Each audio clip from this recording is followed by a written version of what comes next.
I'll never lie to you. I would answer. I'm going to tell it. I'm sitting here with some of the guys, George, and at the park.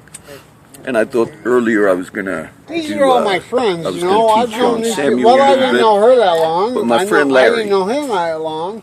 I told him if he him wants, he forever. can tell the I've story, known but him I don't know if forever. he wants to tell it. And I've known you forever. That's Larry. One of the homeless I guys, am the I boss. won't mention his name, but about a month No, ago, I am the boss. he walked up to I my know. friend Larry. I believe Now, it. this other guy I'm telling you about was homeless himself. And Larry's been homeless for a while. He's trying to get on his feet. And the other homeless guy gave my friend $100. $100. You gotta be. Well, I gotta be after all these Larry years. was with him I in think in McDonald's 10 or for 5 Whataburger years, 3 years. about a month I later. got I They were worked just for sitting the last down in 20 years, Whataburger. 15 years. And some guy that they do not know walked up to my 12 friend years in Larry the Army. and the other I guy. know you were in the end. His name is John. Not for the bluff. And Thanks. he gave You're welcome. John a $100 bill. Thanks. And my friend Larry said, God paid him back because he gave me a... No, it's all right, it's all right. M68-1, Okay, M68-3, M48, And Larry's talking to me about it. And What do you think he's about sharing that, some mister? other stories. How God's blessed him, God's been good to him. And they got a lot of, stuff they go through. But Well, no, the M1 they recognize now when is God dead. blesses them. Now I'm going to tell this story about a dream I I'm had. going to use this for... And I was waiting to tell it. You want this? But I had this dream Jumbo? It is a hydrogen. that I died. I was And at my funeral, I was like above the casket. And I could see my friends coming. And I'm like, oh, look, there's Joe. There's Albert. There's Crow. There's George. And I'm watching in the dream. And then I noticed there's like a scuffle at the casket. And, sometimes when a friend dies, people, they take it hard and they want to like wake them up or get them out of the casket.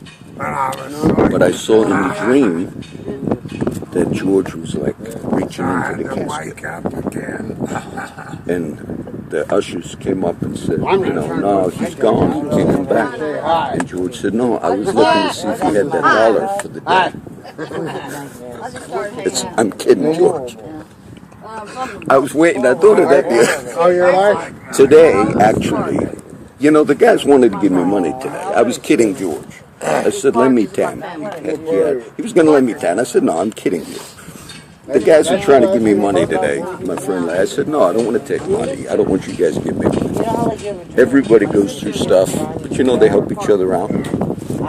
They support each other. Now I'm going to walk over there and teach a little bit, I think, on Samuel. George, you want to say something? God bless everything. I haven't seen Claire or Crow. As a matter of fact, I didn't see them at Timmons, and I They ain't haven't. been out here in about a week. Okay, so Claire's now watching the videos because she's a Facebook friend now. Yeah. So hi, Claire and Crow, if you get to watch that. All right, I'm going to walk over there and look at this. Is all the guys here, and I think I'll do a little update on Samuel. I was thinking the other day, I'm just reading some of the chapters, and I'm not teaching 2 Samuel, as a whole study. But let me comment on this chapter, which is 2 Samuel chapter 16. David, and those that were following the story of David that I've been talking about, but David has a rebellion in his kingdom, and it comes from his own son, Absalom. So David, I mentioned on one of the other videos, it's one of the beautiful pictures of Christ, because King David is actually going up the Mount Olivet, which is the same place where we see Jesus and his men in the Gospels. And David's in a time of trial and difficulty. And in chapter 16, David at this point, once again in his life, he's on the run. The whole story of King David, how he came to the throne. He was being pursued by King Saul, and he has to seek God, and he's trying to do what is right, and he's trying not to take vengeance.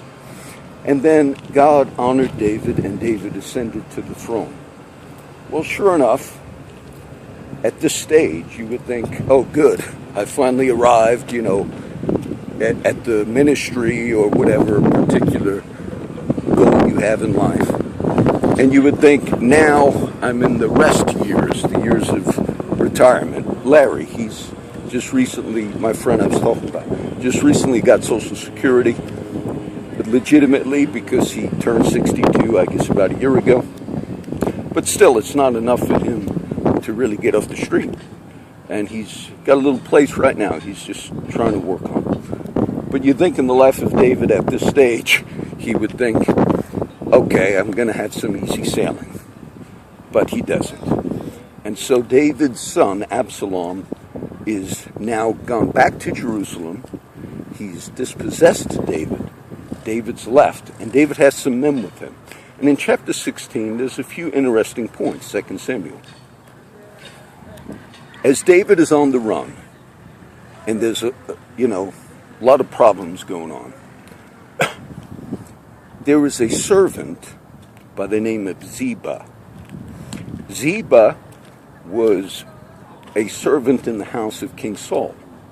And when King Saul was killed and David ascended to the throne, one day David called Ziba, and he's settling all the orders of his kingdom. And David says to Ziba, okay, you have charge of all of King Saul's riches and all the inheritance and everything that Saul had. You still have everything going there? And Ziba says, yes.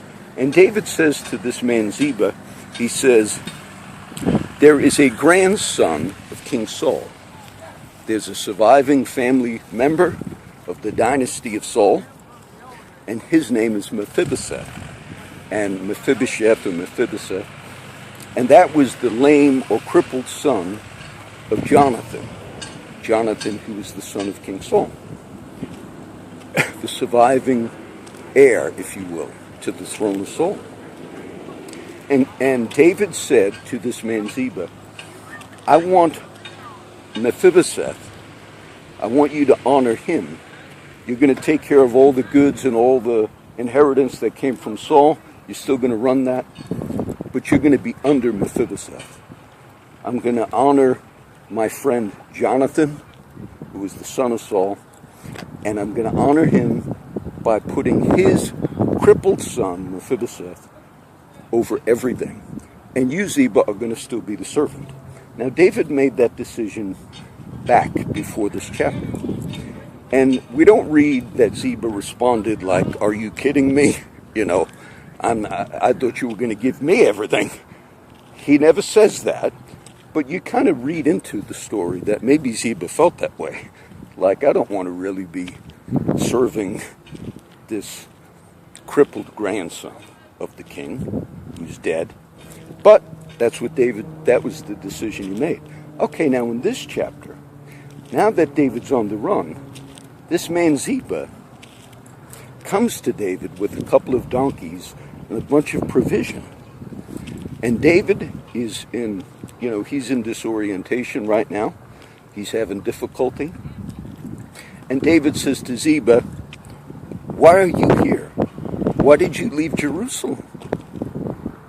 And Ziba says, and then David asks him, what about Mephibosheth, who, you're supposed to be in charge of everything there? And Ziba responds and says, I'm here to help you, David. I'm going to be with you. And Mephibosheth, when he heard that your son, Absalom, took over and kicked you out, Mephibosheth said, and these are the words of Ziba, he said, Mephibosheth said, oh, great, now that David's going to be gone, I'll finally be the rightful heir to the throne of Saul, and I'm going to be restored, and I'm going to be the next king. David believes this man Ziba. We don't know whether or not Ziba's telling the truth here. We're going to read later on. If I don't do the chapter, I forget which one it's in. But later on, David gets restored back to the kingdom again. But Mephibosheth's going to deny that he ever said this. And we don't know for sure who's telling the truth here. Ziba or Mephibosheth. More than likely, Ziba here is probably lying. He's probably enjoining himself to David. And David's in, remember, a state of flux right now. One of the philosophers that I taught, I wouldn't even guess, Heraclitus, but there was a philosopher that said there's one thing that's constant, and that is everything is always in motion. That's the one constant, that things are going to change. So David believes this man Ziba, and he says to Ziba, okay, I now put all of that in, it's your ownership, Ziba. I now am going to take all of the stuff that was from the former household of Saul, all that you've been taking care of with Mephibosheth as the main heir, but I'm going to go ahead and give this to you, Ziba. And Ziba says, okay, thank you, great, I humbly accept. Okay, I want you to see something out of that little point. When leadership is in difficulty, people with ulterior motives can spot that. Okay? People that maybe want to enjoy themselves, get something out of it. And when leadership, and in this instance, he's going through so much, he might have fell for the bait. And it wasn't David's fault that that decision was made. But you'll find people that don't always have pure motives, okay? You'll find people that'll say stuff just because they know, oh, here's my chance to get in. Now, David in chapter 16 of 2 Samuel continues on this journey, and there's a man that comes out who was from the family of Saul, from the extended family of Saul, not direct heir like Mephibosheth would be. And he begins cursing David, and he's throwing rocks at David. And he understands all that's happening to David at this stage. And this man says, see, you bloody man, David, you rebelled against the rightful leader, Saul. You rebelled against authority. And all this is happening to you now because you're reaping what you sowed. And it's interesting because this man who's cursing David, he's misreading everything. This man that's cursing David believes that David did wrong when King David came to the throne. But this man, like many others in Israel at the time, they didn't know everything behind the scenes. They didn't know that David, I think the guys are arguing, this happens every now and then. Behind the scenes, there was many reasons that David came to the throne that was God's purpose for him. And what David's going through right now in his difficulty is for other reasons. But oftentimes when you go through struggles in your life, there'll be people that will misread what's happening. They'll say, oh, this is why this is happening to so-and-so, this is why. And that's why it's so important not to judge motives. Because we have no idea why maybe some other church or some other pastor or whatever, some ministry, you have no idea. Many years ago, I'm not going to say the name of this famous preacher, but many years ago, as I watched various TV preachers over years, there was one in particular that when I first watched him, he was not real flashy, and many of you, if I mention the name, probably wouldn't even know him. But he was on some of the religious channels, and just a few times I heard him, I said, oh, he's more, in-depth, valuable. And then they had a tremendous scandal, a huge scandal. And the entire church and everything broke up. But after all that happened, over time, a few times I looked, maybe what do they have left? He passed away, church broke up. But I still remember the good things I heard from that man. Most other people, I would assume, okay, I'm not going to judge the motives, most probably would not even attempt maybe to see or hear him, some of his past teaching or preaching. But I remembered there were good things that he had spoken and he had said. But because of the scandal that happened, he's gone now. He's off the scene. And this man that's cursing King David in this chapter, he's telling David, he's saying, you're reaping everything. You're reaping your rebellion against Saul, you bloody man. And one of David's servants, because he has some men with him, one of his warriors, says, why do we let this guy, this dog, curse you? He says, let me go over now and just take off his head. He said, we'll deal with this. We got problems, David, but this will be a quick one. I'll just take his head off. And David's in such distress. He says, oh, you sons of Zeruiah. Because that was one of the sons of Zeruiah, I guess. He says, look what's happening.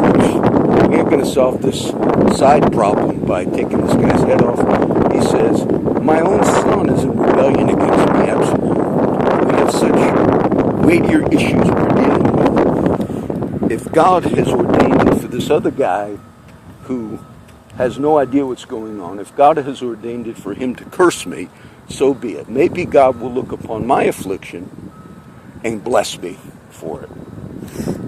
So they let the guy go on cursing and stomping. Now, an interesting thing at the end of this particular chapter, 2 Samuel 16. In the midst of all this, David also still, remember, he's a king.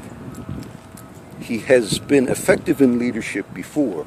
And don't underestimate people that have already had some experience in how to do battle.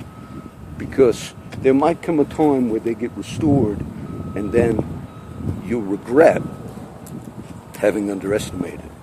And in the case of David, what he does, in the midst of all this difficulty, these people cursing him, his son mounting a rebellion, David has this particular friend of his, I think it's Hushai, something like that. And Hushai, it's this man that David says, I want you to go back to the city of Jerusalem with my son Absalom in charge. I want you to endear yourself. David's sending this friend back as a spy. And he says, what I want you to do is go back, and there's a particular counselor by the name of Ahithophel. And Ahithophel is wise. It says when the people sought counsel from this man, it was like the counsel of God. And this Ahithophel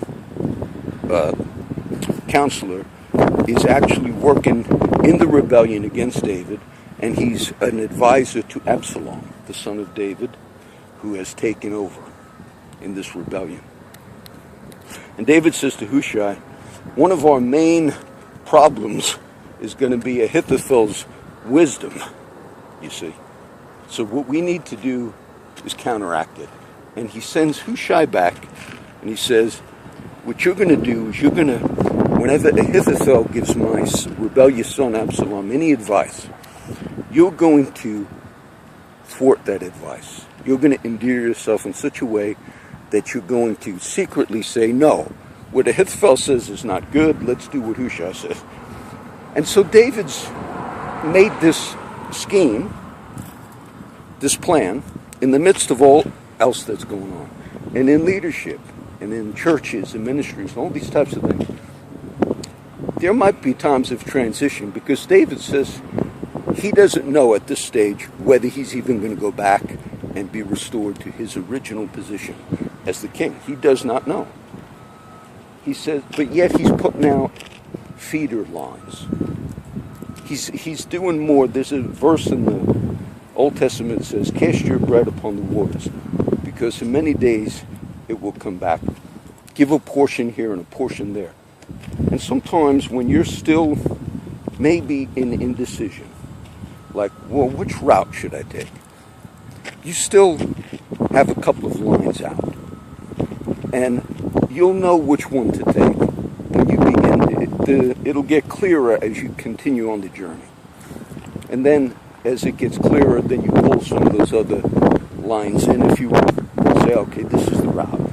This is the road I'm going to take. And so I find it interesting that David still had the capacity to make that plan, to send this one person back. And what's going to happen in the story, I'll maybe comment more on it. But of course, David is going to get restored. But it wasn't by accident, okay? Because he made strategic moves in order to bookstores, which is going to happen down the road. There's a few comments I can make. I've been reading the Gospels as well, but I wanted to cover that. I thought that chapter was interesting. When this associate of David, Hushai, does go back, Ahithophel and Absalom actually are going to ask him and say, look, you're one of David's men. What are you doing here? And he's going to lie. He's going to say, no, I'm going to go with you. You're the winning team. I'm jumping ships. I heard a joke the other day. And people that are in ministry don't get the joke. Others should too. But there was this man on a desert island. It was deserted. Sort of like Castaway, the movie with Tom Hanks.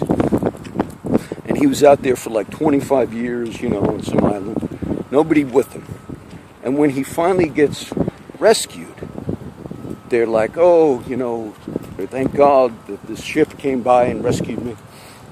But they noticed on the island that he built 3 houses or 3 structures. And they asked him, what are these? Where did these come from? He says, well, I built them. And of course, now remember, he's out there by himself.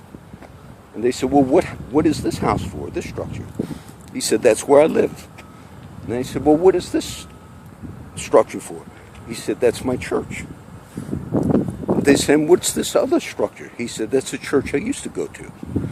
So even he by himself managed to have a church split and to build another church on the island. Leadership goes through a lot of things. And in the Gospels, I could comment on it.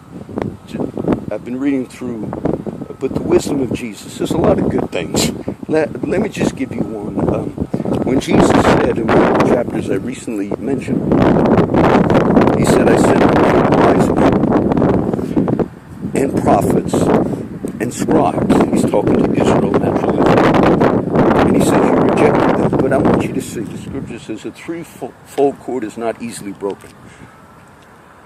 Those 3 elements, you have prophetic preaching, which is social justice, which is not just regular wise men. You have issue preaching that matter, issues of injustice. Okay? Prophets. That's what the prophets really did. Then you have wise men. And wise men can be associated with apostles. Okay? That's how you can associate them. So you're going to have wisdom. We're talking about that in a second. And then you're going to have scribes. These are 3 that Jesus mentioned that God sent to Israel. Prophets, wise men, scribes. And scribes are people who wrote things down. And just one of the keys of effective ministry, I'll just throw this out, this would be like a leadership post. It's good for you to preach inspirationally, meaning off the cuff. Today I'm doing that. There was no plan. I was thinking maybe earlier I was going to stop and make some comments. But then it happened here. That's good to do. But then you're going to have to do some teaching. I mean, if you want to be effective. Regular, didactic teaching. Verse by verse, chapter by chapter. Just teach. Because the prophetic, inspirational preaching is good. And that's what you mostly see in a lot of, like, Sunday sermon type things. But then have an element where people are regularly taught. Okay? And scribes, write. It's difficult to write. It takes more work to write. It's a lot easier, in my case, to just talk like this. But write. And if you get those things, that's like a 3-fold cord. The scripture says 3-fold cords are not easily broken. And get that in some way. I would suggest have that in some way part of your ministry, through websites, through whatever. And of course, most churches are doing these to some degree, but focus on building that, okay? Focus on building that, because that'll be a legacy where people, a lot of good Christian websites, because I look sometimes on various ones, not just from this area, but a lot of them I notice maybe is geared towards just inviting people to an event or whatever, which is fine. But I'll look, and some have a whole section that's just teaching, and actually it's pretty good. Like you can, but that's in the minority. Most will have maybe a sermon available, like you can go back and watch online. So I would just suggest that makes it a lot more effective. Because Jesus didn't just send, God didn't just send wise men and prophets, but there were scribes. And that's really why I'm able to talk on Isaiah, not because scribes copied and wrote and put things down. All right, so I think I went 25 minutes. I would have had Larry share that story. And he's told me a few others. And so, but today he said, isn't that something, John? One of the homeless guys, I remember when that happened because Larry told me that when it happened a few months ago. He said one of the homeless guys walked up to Larry and gave him a $100 bill or $100. And which is, he said, God told me to give this to you. They're both Christians, these guys. And then Larry was sitting with him in one of these restaurants just a few weeks ago, and some guy they did not know walked in and said God told him to give that other guy 100, the guy who gave my friend the 100. So God paid him back. God paid the one homeless guy back for giving the other homeless guy a $100. And Larry was just excited about it, just telling that story. I don't think he wanted to really, he was a little shy to, I think I showed you his face though, that was Larry, okay? So let me bless you guys. I'm going to go sit with my friends again. And I'll add the verses, and this is 2 Samuel 16, and go back through the study I did on Samuel. This could go along with that. Let me pray for you guys as I walk back.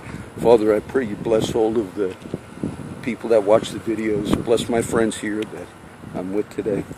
Thank you for the works that you're doing in their lives. And they recognize that, and they see that.